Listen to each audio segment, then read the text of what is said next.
L'AIEA est en route vers Zaporijjia. Une délégation de l'Agence internationale de l'énergie atomique a quitté Kiev ce matin pour se rendre dans la plus grande centrale nucléaire d'Europe, tombée en mars aux mains des Russes. Un site hautement sensible, régulièrement visé par des bombardements dont Moscou et Kiev se rejettent la responsabilité. Nous avons une mission très importante à accomplir à Zaporijjia pour évaluer la situation réelle, pour aider à stabiliser la situation autant que nous le pouvons.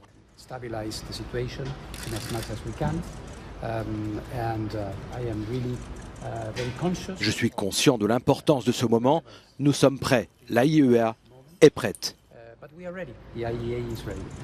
La mission de l'agence onusienne est très attendue par les dirigeants ukrainiens, inquiets par la menace que la présence russe fait peser sur la centrale.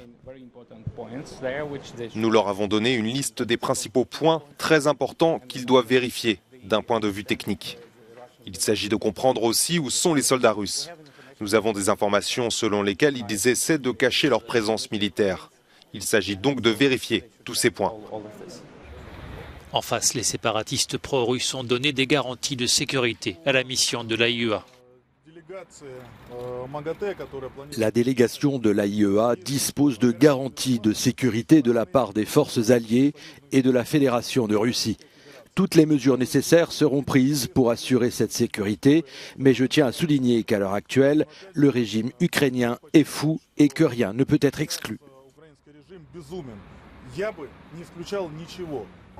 La semaine dernière, la centrale nucléaire de Zaporijjia avait été déconnectée du réseau durant plusieurs heures suite à des bombardements sur des lignes électriques. Kiev, qui accuse l'armée russe d'y stocker des munitions et des explosifs, dit redouter une catastrophe nucléaire.